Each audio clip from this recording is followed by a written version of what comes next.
So we work with anybody at MIT that teaches.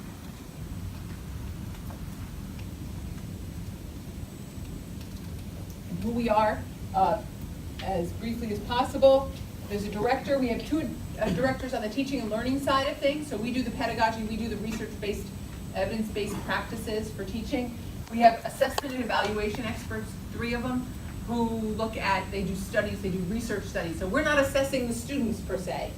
We're assessing the efficacy of interventions, or we're assessing the efficacy of a program, or we're looking at the impact of a certain change in teaching on student learning. But we're not writing the exams in the course. We're not giving students oral exams to see what they know. We don't do that. Okay, does that make sense? And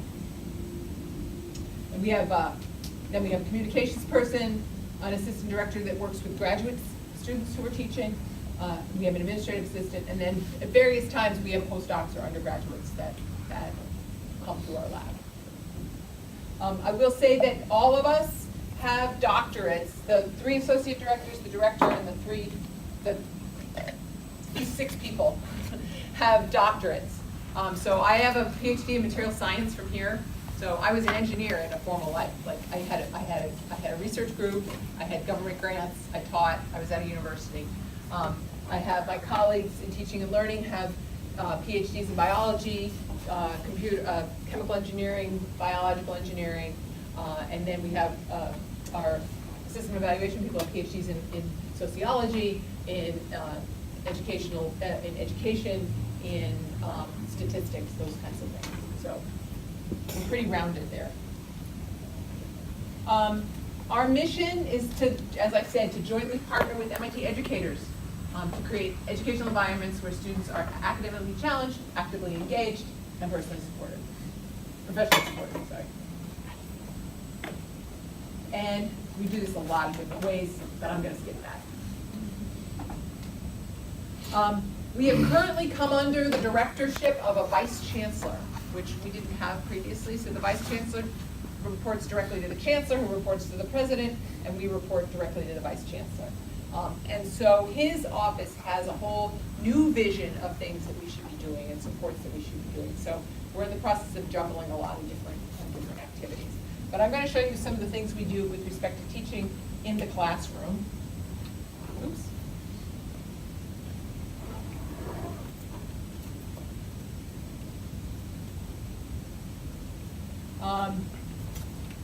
For instance, so this is kind of meta.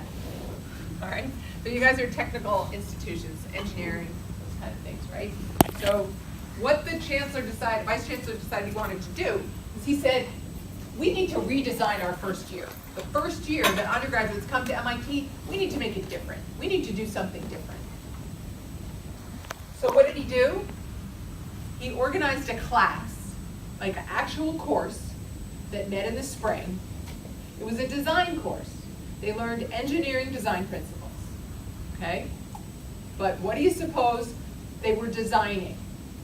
Was it a race car? Was it a building? No. Thank you. Was it a public transportation system? No. Good. What do you think it was? Must be some kind of a computer chip or something. Some kind of a Computer chip or something. A computer chip? Nope. Fashion design. Fashion No. design? Nope. A syllabus? Solutions to problems. So, well, yeah, a big problem. It was designing the first year at MIT. Okay. See? It's kind of meta, right? So it was a design course. They learned engineering design principles, but the thing they were designing wasn't a race car, wasn't a building, wasn't a chip. It was the first year at MIT, which was a crazy, sloppy, messy system. So we launched that. It was very, very exciting. And we created a lot of the supporting materials, the research-based practices. What does it mean? What are high-impact practices for students in the first year?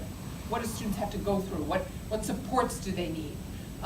What are ways of teaching that support students in their first year at a college?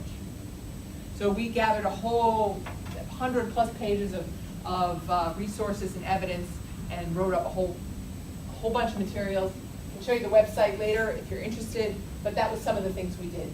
We did a needs assessment for graduate advising on a different topic. Graduate advising, we're working with curriculum design, to redoing curriculum, the curriculum of the first year, and GIR here at MIT is the core courses.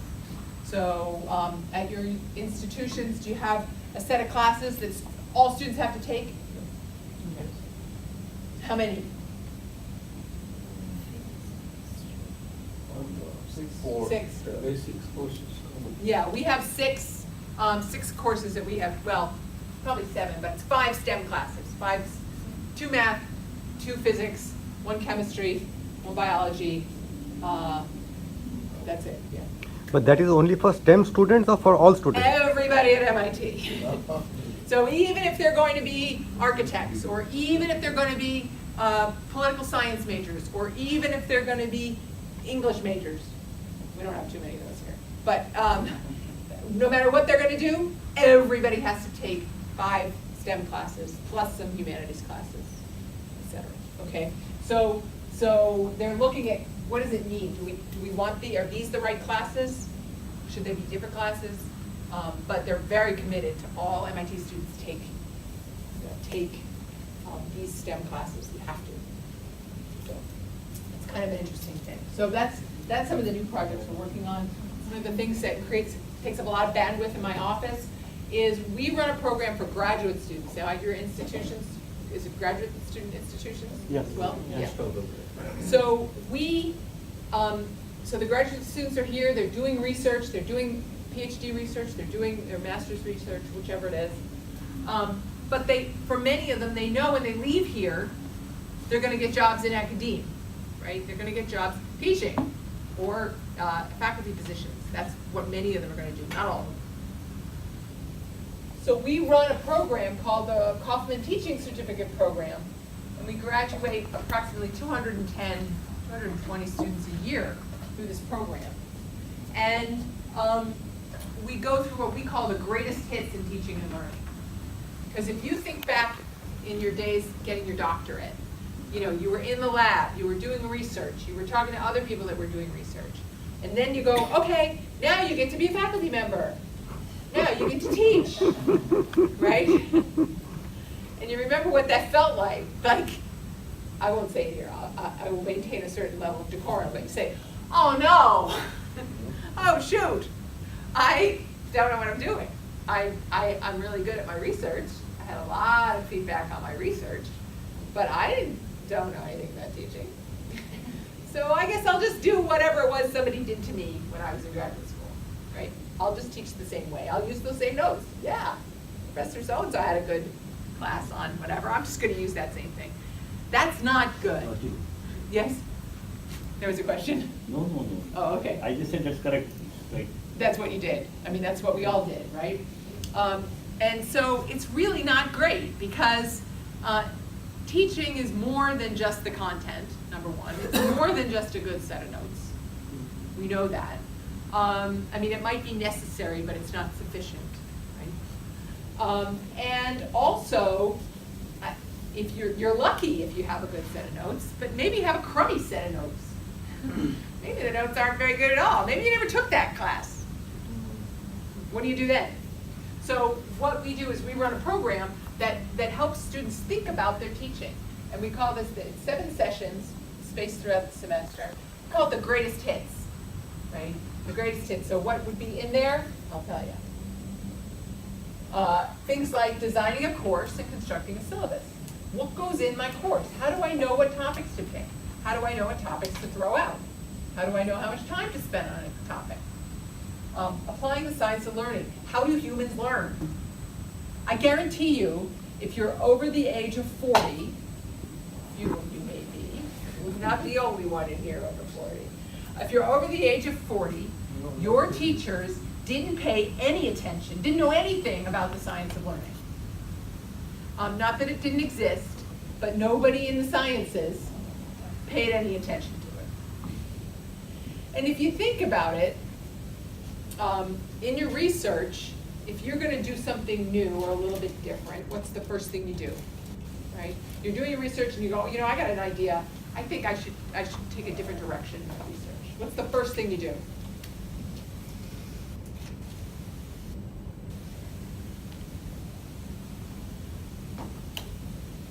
What's the first thing we do for research? No, like you want to do a slightly different topic. You've been doing the same research topic for 10 years, and you say, I want to do something else. I got a different idea.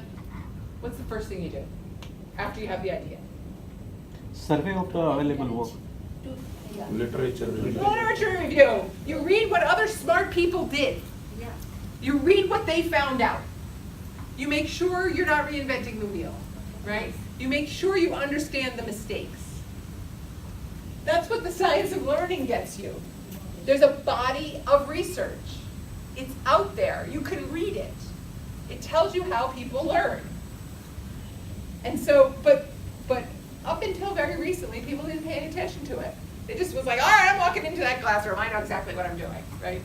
I mean, if you're an experimentalist, you would never say, I got a hunch, if I turn this furnace up to 1,000, it's going to be great, right? All right, right? You don't do that. Any metallurgists? That didn't work. All right, whatever it is, you don't just change some random variable because you think it's going to be a good idea. Or you don't just keep doing it you don't keep doing the exact same thing. The science of research gives us a foundation, gives us the literature. And so we make sure that our students understand that, so we teach them that. We do interactive and active learning. The kinds of things I'm doing with you, trying to ask you to answer some questions. So it's not just this one-way delivery, right? Is a way to help you remember, help you away from a little bit better. And we do a whole session on that. Planning and facilitating a class session, writing effective exam questions, homework questions, assignments, creating an inclusive classroom. And again, I don't know the sort of the demographics at your universities, but here in the US, we have a very diverse, a lot of different people come to our classrooms.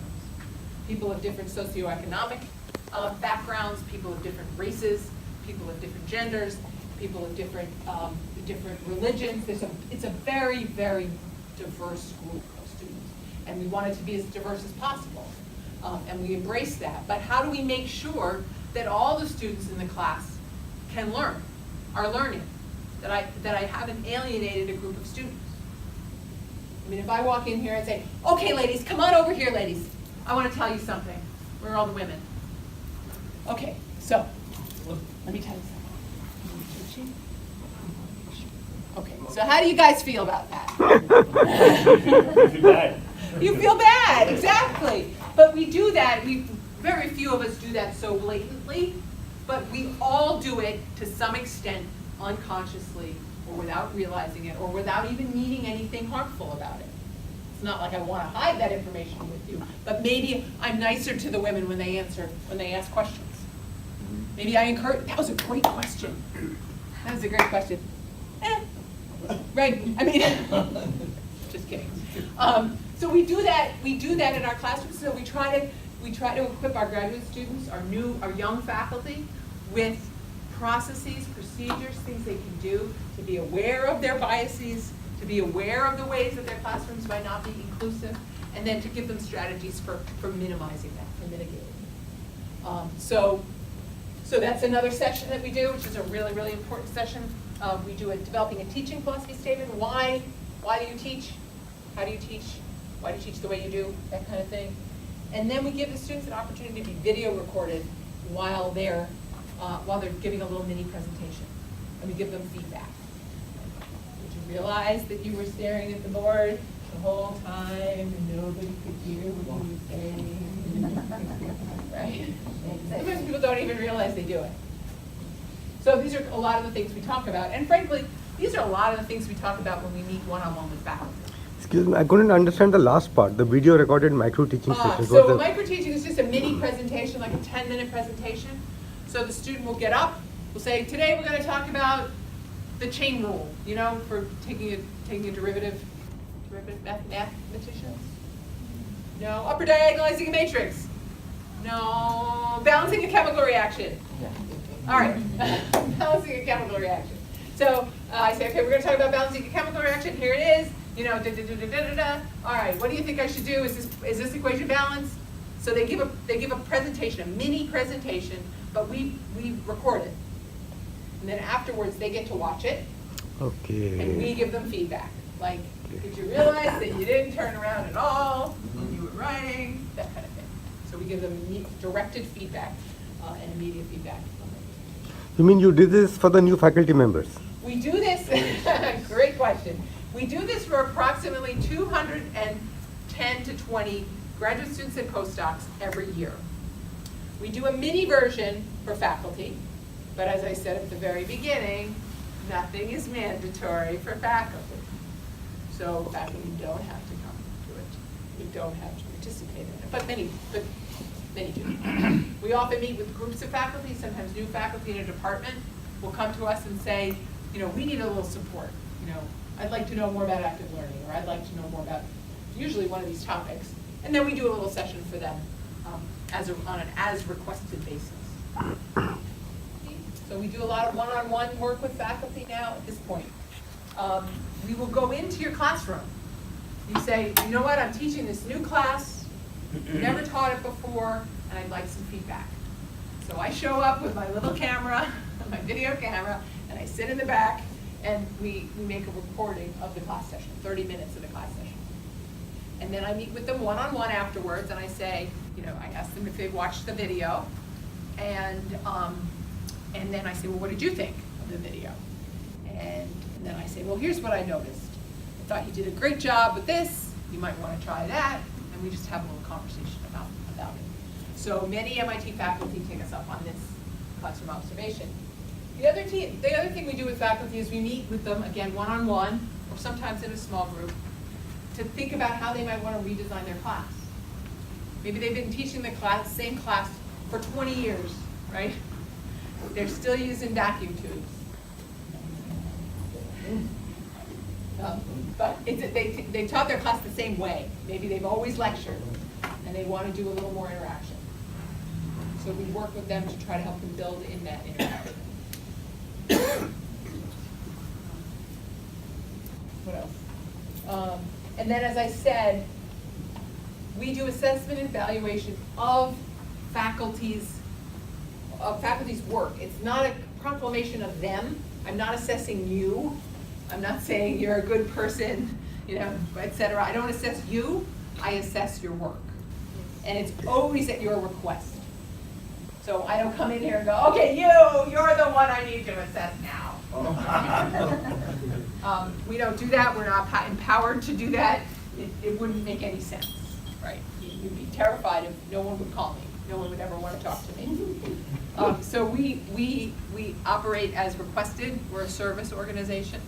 So if somebody says to us, I'd like some support, I'd like some help, then we're there to help them. But we don't go in and knock on their door.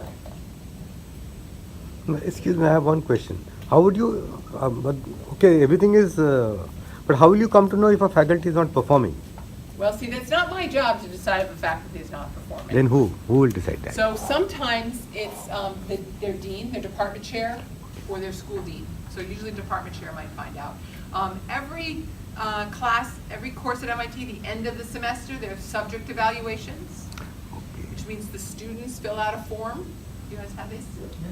Fill out a form, you know, it's like 1 to 7 or something. 1 means it's absolutely terrible. 7 means it's the best thing I've ever seen in my life, right?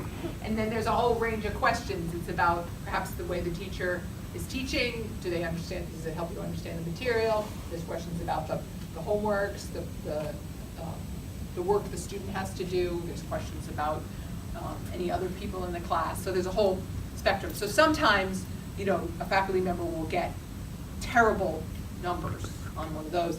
And generally speaking, the department chairs are the ones that review that material, especially for junior faculty, pre-tenured faculty. And they might say, gee, it seems like you're struggling here, having a little trouble with this class. You know, you might want to talk to the folks in the teaching and learning lab. We're pretty careful about not being the bad teaching police, right? Because so we would have to do more business, and maybe that That might be a great thing.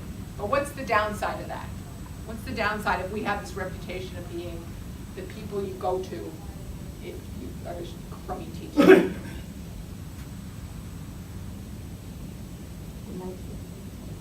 They might be against you. Well, yeah, I mean, it might be, who wants to be seen walking in the door, right? I mean, you have people with like hoods over their heads, cloaks, like going in, at dusk, so that nobody sees them coming to my office, because You get marked. if they come to my office, You it get means kicked they're a out. crummy teacher, right? So we don't want that, right? We're about growth, we're about better understanding, we're about improving teaching practice, improving student learning. So that's the message, that's the messaging. So sometimes it's from the department chair. Sometimes the faculty members themselves say, oh my God, this is terrible, right? I better get some help, or there are clusters of faculty who support, advocate for us, and they suggest it. But it's all suggested. I just have one small question here. Don't you think this procedure of identifying a non-performing faculty may become too late? Well, Like- so there is no procedure for, the bottom line, there is no procedure for identifying them, right? It just happens. And you're right, it could be that somebody never gets the support they need, and they never will, and I think that's completely right. For some people, that will mean that they don't get tenure at MIT, and they leave MIT. Okay. For some people, if they are really rock star researchers and they're not like terrible teachers, they'll get tenure. It's a premier research institution, right? So, we value teaching. It's a question about which department and how much value and all that kind of stuff. There is, I will say, having said that, there's a certain amount of pride that nobody walks through the halls like, yes, I just got the lowest ratings ever on the student subject evaluations. Like, people don't want to be crummy teachers. We really have, there's a lot of egos at MIT, right? At any elite institution, there's a lot of egos. And nobody wants to be bad at anything, right? So there's a certain internal drive to at least rise above the threshold. And that it's an interesting question, but that seems to have propelled us forward. Then this certification program is only for people at MIT, or do you? It's only for people at MIT. Occasionally, we have some partnerships with various universities in across the world. So, but the point is that they're a cohort and they're learning from each other, and they're taking ideas from each other and seeing how they can implement it in their own classrooms. So the first year we did it, we did a cohort on creating an inclusive classroom. And so by mid-year, every faculty member that was participating had to come up with a plan for something they would do, something they would implement in their classes to make their classrooms more inclusive. And they had to share that with each other. And we posted stories on our website. The next year, we actually had a 2-year program because we had external money for it, funding for it, on evidence-based teaching. So we brought together, in the end, we had around 18 faculty that came together. It's a voluntary. It's voluntary. They get a little stipend. So they get around $1,000 a year to participate in it. And as part of the participation, they have to create a case study of some teaching question or teaching problem that they have and how they've tried to address it using evidence-based teaching practices. So that's research-based teaching practices. They have to, each meeting, they present, some number of faculty present that case to their colleagues in the group, and they discuss it, they think about how they might implement it. You may be in a math department and you're doing something, trying something. Somebody from mechanical engineering says, oh, that's a great idea, I'm gonna try that. So it's this real exchange of ideas, and it really is faculty helping each other solve any problems that they have. So it's been an incredible experience, and a really, really useful. And we get faculty that are tenured, that are old, tenured faculty. We get young faculty that haven't been tenured yet. And so we get a nice spectrum of experiences and perspectives in the group, and it's been fabulous. And then we've done a whole suite of assessment and evaluation projects. And this might give you a little bit of a better idea about some of the projects. So we looked at how they took a course, a circuits and electronics course, which is now on the MIT X platform, edX, the MOOC platform. And they looked at using parts of it for credit on campus. So it's generally not a credit class, but we work on a lot of externally funded grants from the National Institutes of Health. We look at a TA training program to see the impact of training TAs, the impact that that has downstream on the students that are in the classes that the TAs are teaching. So long-term study. And we're doing a study now to see where students get their information about how to choose a major. So here at MIT, students come to MIT, they're just admitted to MIT. Anyway, it could be a major in anything. It's not like to a specific department. And then within a year and a half, they have to decide, are they gonna be an electrical engineer? Are they gonna be a computer scientist? Are they gonna be a mathematician? What are they gonna be? But they don't decide. They don't fill out any paperwork about anything before they come here. So they have a year, loosely a year to decide. So how do students get that information about what they want to be, what they want to study? Where do they get that? Is it from faculty? Is it from their parents? Is it from other students? Where do they get that information? So we're looking at that, and that's one of the assessments. Take work. You work with students to select their major? No, and that's a great question. That we don't work with students. You'll notice I said we work with people who teach at MIT. So we don't work with people directly who learn at MIT. We work with people who teach at MIT to help people learn. But we don't work with students, no. Most teaching and learning centers in the US don't work with students. They're working with people. This is the end of my, I think this is the end of my formal presentation, so I'll take whatever questions you want to, not MIT credit, no. Well, the rest of the world is not very clear.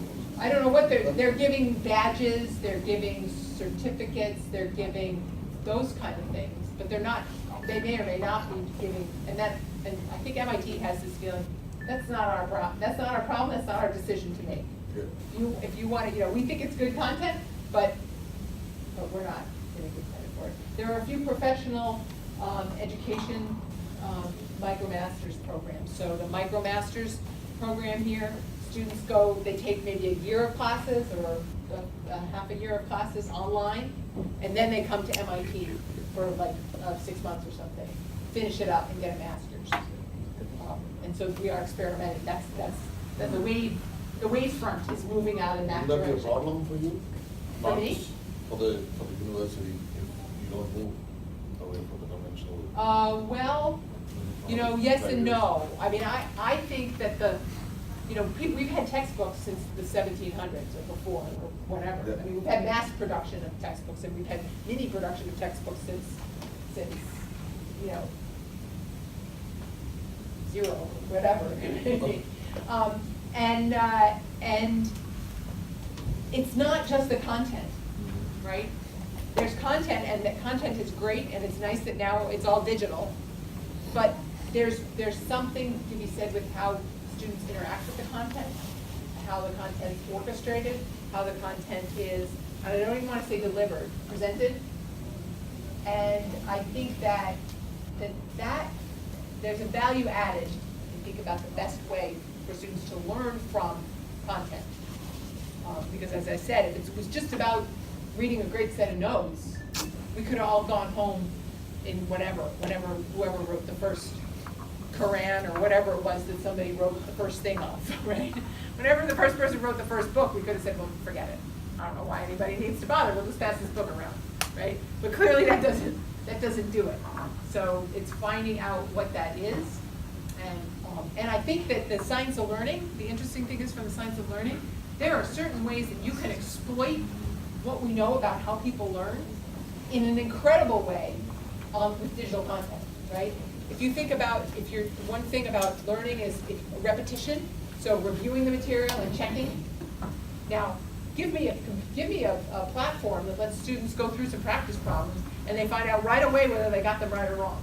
That's beautiful. That's a beautiful thing. I don't want to write all those problems. I don't want to grade them like in the 10 minutes after class, right? That is a perfect thing. But there's other things that instructors can do that aren't so easily digitized. And I think that mixture of the two is awesome. I mean, I think that's what we need to think about. So, yeah. Yeah, students have the choice of selecting their streams, majors, Mhm. right? Is there a restriction of number of students to a particular stream?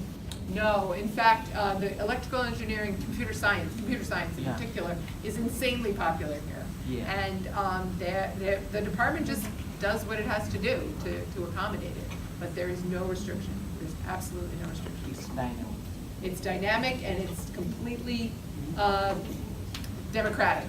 You know, it's not even first come, first serve. It's just, you want it, we'll find a way to make it work. Okay. Other questions? Yeah, can I ask a question? Yesterday also we had gone to NYU. I just want to know that in US it seems everybody has to take up some core STEM classes. Why? What's the reason behind that? No, actually, it's MIT. Everybody has to take some core STEM classes. But even in NYU it was the same. That might be, I don't know, but like, you know, I can name a lot of, like Harvard, or I don't think there's any core STEM classes. At Brown University, there certainly aren't any core STEM classes. That's kind of a joke. I used to teach there. There's no core anything. It really does depend. I mean, some universities have, you know, the great books.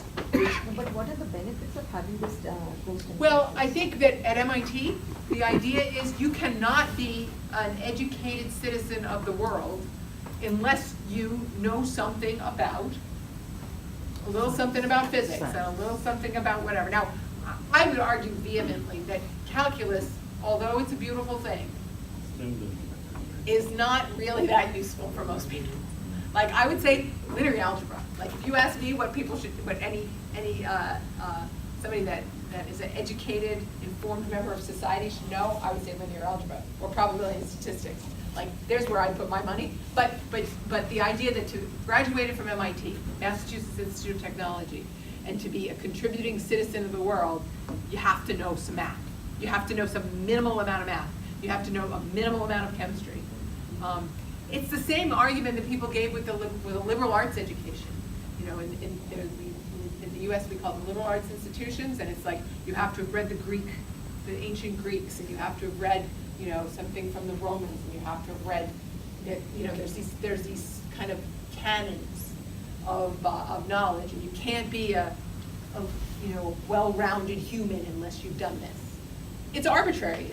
It's arguably arbitrary. There's plenty of other incredible works that you would argue are definitive that we don't make people read. But it's this idea that you really need to know some basic stuff to be contributing citizen.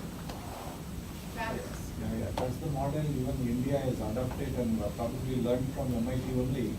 And now our IITs are also putting this course material available on their websites. Right. I mean, I think that having knowledge, having information out there is terrific. And I think that, you know, as faculty, you know, it's your job to help students learn, to engage with it and to learn it, and so to bring it to them. Because if it was just about learning from that material, you could go home. You could just tell them to look at OCW, right? But that wouldn't work. We know that wouldn't work. So it's a value added, for sure. And the more institutions that put high quality work out there, like IIT, it's fabulous. What's the average duration for a PhD student to complete a PhD at MIT? Oh, you know, that's a good question. Average, it could be. They don't, the students themselves don't pay it. Time. Oh, time? Time. 5-6 years. Minimum? Average. It's all gold standard. That's including the masters or just the PhD? Not all students do a master's, so that would just be the PhD. They don't do the Masters master. They're not obligatory. Oh. So some students will do a master's and stop. Some students will do a master's and then do a PhD. Some students will do a PhD. You mean after graduation you can, undergraduation you can simply I do have a PhD, I don't have a master's. I think MIT gives you the master's, like they throw it in. Oh. You finished the PhD? Congratulations, we're giving you a master's. Like, Okay, but okay, no, okay, you don't do anything extra. What's the concept of having biology? You know, we all have biology.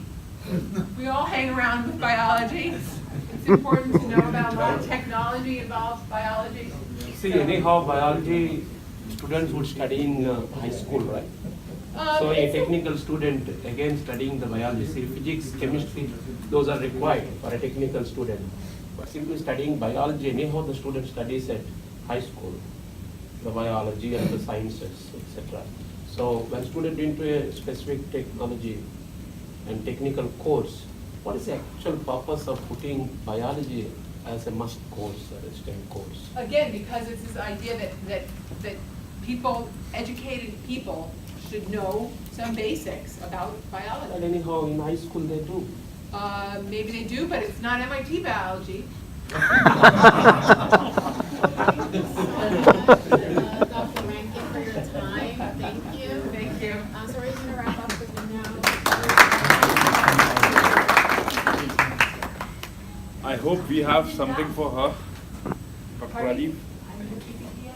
It's done, yeah, I mean, I'm done when the time's up. So we're now have our next guest.